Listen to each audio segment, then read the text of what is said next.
Let's take you now to Leanne, who is in the Joburg Central Business District, and we're focusing on hijacked buildings in the inner city and the impact that it has on all spheres, all facets of life.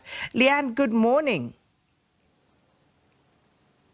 Yeah, Sakina, very good morning to you, and good morning to all of our viewers. So this morning we're focusing in on hijacked buildings, and the one that we have decided to focus in on after obviously looking around, and there are many issues that are taken into account when you come into the CBD to try and focus on these, and safety being one of the major issues, because there are many buildings that inside the Hillbrow area, Berea, Yeovil, you name it, some people tell you when you go in, you don't come out, and that is the reality. But the one that we've highlighted here, it's actually a very, very sad story. Let me move just out of the shot for you to understand where we're broadcasting from this morning. Now, this building that you're seeing in front of you or on your screen was the fire station. This was Johannesburg Central Fire Station, and this was what it was. I mean, this was in Marshalltown. This is what was used as the fire station. Come 2018, the city, by the way, still owns this building. And then in 2018, it closed and people moved in, and they have made this their home. We're going to walk in just to give you an understanding of what this is. I mean, to tell you that I'm walking over raw sewage, that's what this is at the moment as we walk in. There's piles of litter everywhere you go.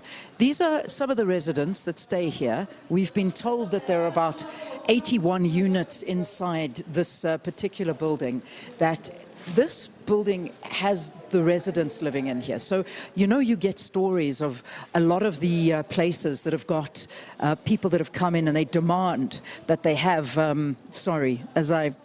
literally the stench when you walk in here it's overwhelming, because it is sewage that you're smelling as you walk in. So as I was saying, I mean, this is a building that the people of Johannesburg have come in, and these are residents that have taken over. There are 81 units that they have inside this triple-story building, and they've come in and they live here. They don't pay rent. They don't necessarily have a landlord. They work with themselves to make this happen. They do have lights. I'm not sure how that works. Water, as you can see, is something that's been disconnected here as well, and the city cannot get this back. The residents own it, but this isn't one of those buildings where an illegal mafia or one of those lords come in basically and demand from the residents. In fact, I am going to try and ask Jonas, our gentleman who's been talking to us all morning. He lives here. Jonas, thank you for talking to us. We're just here to look at the state of buildings that, you know, are in the CBD, and you live here. How long have you been living here for? I've been living here from 2021. Okay, so you moved in here 2021. You do you own one of these units? Yes. Okay. And you live here with your family? Yes. How many people would you say live in this building?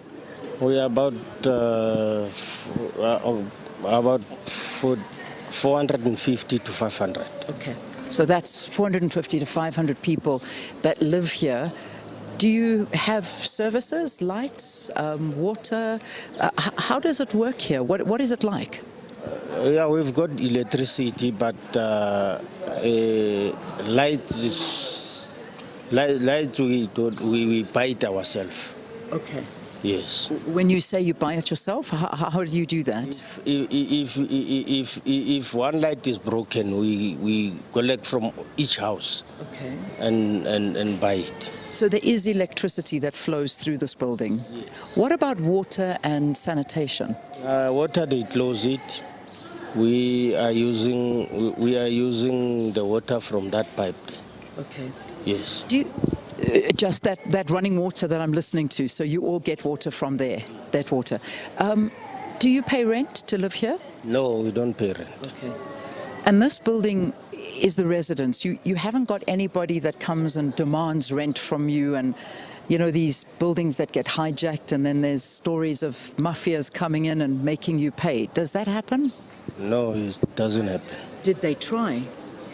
Yeah, a long time ago they tried, but we refused that. You refused to do that. Yes. So the city is trying to evict you from this building. You were in court. Can you tell us more about that? Why the city wants to get you out? They said this building is no more safe. So even the sewerage is not all right. So they want to take us out from here. Yeah. They want their building back. And can you understand that this is not safe for you to live here, or do you have no other option? We don't have another option. Okay. So you fighting to stay? Yes. Otherwise, you're on the street. Is that the idea? Yes.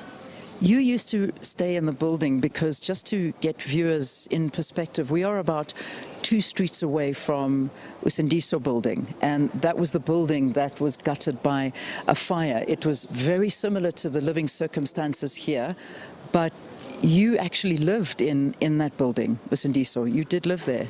Yeah, I did live there. And what was it like?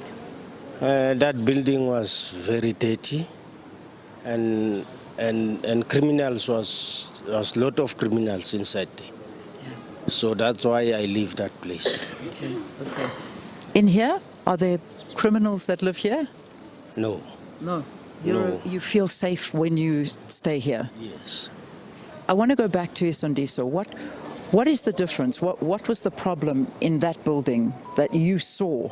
People were making fires inside the building. There was shacks built inside there. So you were saying that was a lot more unsafe than here. But can you tell us more about what was going on there that you don't think is going on here? A lot of people there, they were smoking drugs, and there was a lot of shacks. So that's why I say it was not safe. Even Tsotis was too much there. Yeah. Do you understand that this building belongs to the city? Yes. So you do understand that this isn't necessarily your home, and the city is trying to take it back and make it safe, and they worry about your well-being. But that doesn't, I suppose you don't really care. As long as you have a roof over your head, you're happy. Is that how you feel? Yes. Okay, all right. Well, we've got some of the MMCs coming down, and we'll talk to them and see what they have to say about it. But thank you for speaking to us. Thank you very much for giving us your story into why you live here. Do you work, by the way? Are you on your way to work? No, I'm not working. No job. You don't have a job. Okay. All right. Thank you. Thanks for talking to us here. All right. So that's the story of somebody who's landed up living in this building. As I say, 81 different units. There are people, they're all getting ready to go to school and work or whatever they do with their days. But as you can see, this is not a safe building, but people would rather stay here than stay on the streets.